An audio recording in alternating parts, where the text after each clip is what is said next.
En 2013, Chicago concrétise la promesse d'une ville connectée avec le CityOS, un système d'exploitation urbain alliant le big data à des programmes de surveillance. Les amis, il y a 10 ans, Ubisoft lançait un jeu avec une ambition claire, devenir le GTA-like par excellence. Il s'agit bien sûr de Watch Dogs 2. Alors que le premier épisode avait laissé un goût amer à une partie des joueurs à cause de son célèbre downgrade graphique par rapport à sa présentation, Ubisoft revenait cette fois-ci avec des ambitions encore plus grandes. Un immense monde ouvert, la magnifique ville de San Francisco comme terrain de jeu et un gameplay de piratage présenté comme plus libre que jamais. Mais une décennie plus tard, que vaut réellement Watch Dogs 2 ? Est-ce que ce jeu mérite encore votre temps ou a-t-il pris un sérieux coup de vieux ? Je te donne mon verdict. Allez, en route pour San Francisco.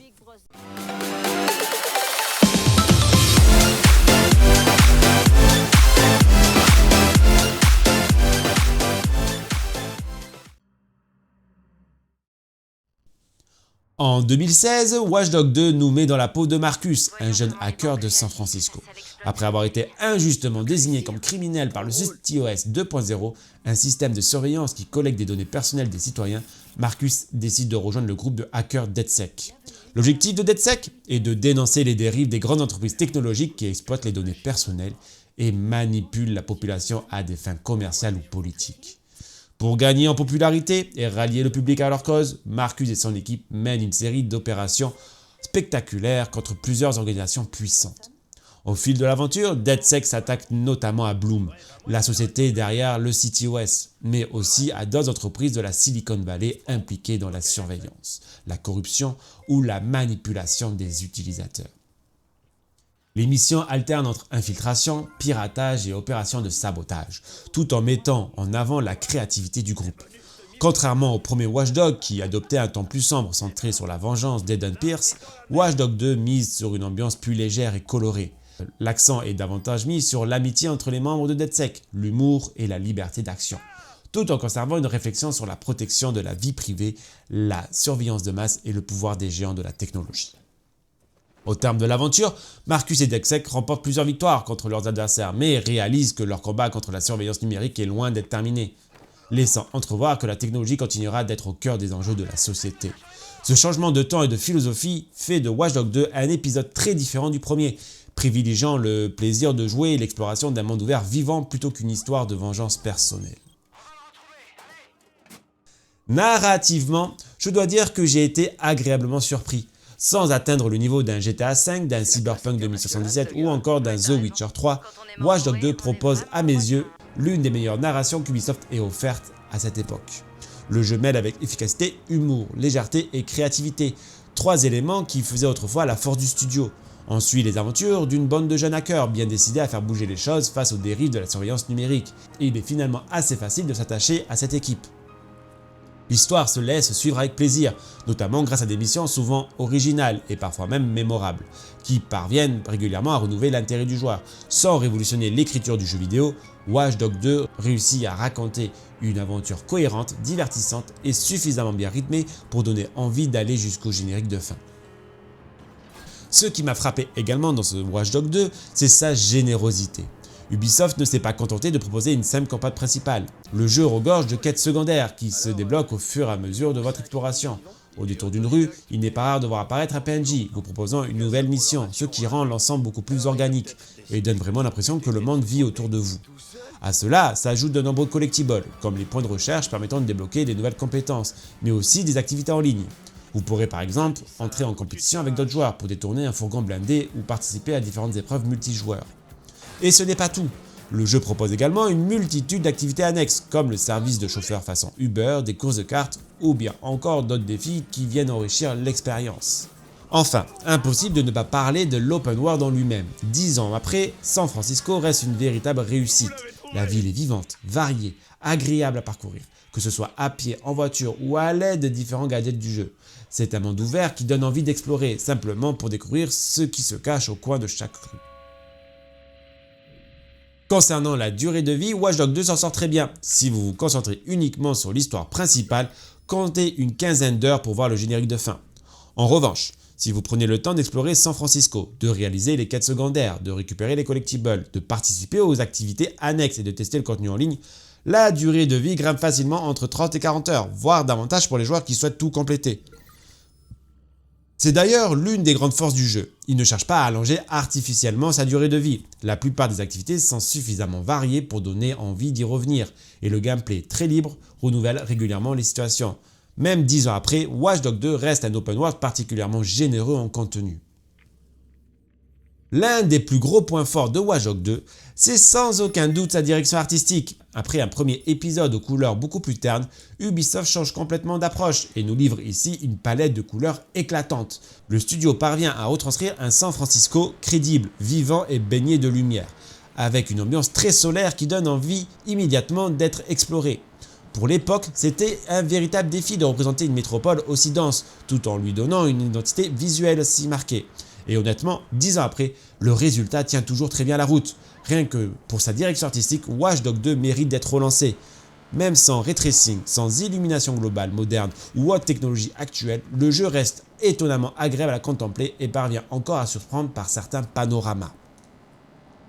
D'un point de vue technique, en revanche, le poids des années commence tout de même à se faire sentir. Certaines textures accusent leur âge, le clipping est parfois assez visible et l'on remarque un peu de scintillement selon les situations.